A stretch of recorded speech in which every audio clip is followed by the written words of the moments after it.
merhaba arkadaşlar. Siren sesi gerçek hayatta. Yani bu gerçek hayatta. Görüyorsunuz. Çıkacak şimdi. Dur bunu susturalım bakın.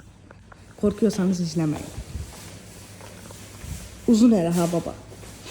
Şöyle şuradan ya Allah. Gece saati şu an. Yani gece olduğu için biraz. Gece. Hı.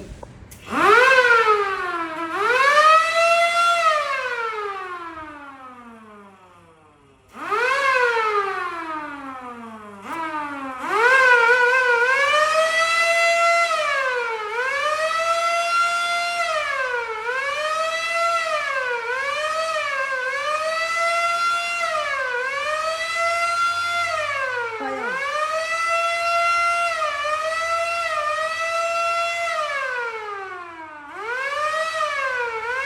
Bayağı.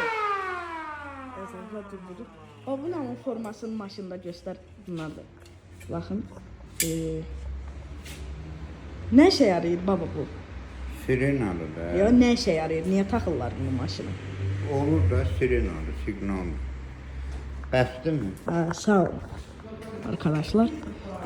Korkuluysanız sakın izlemeyin.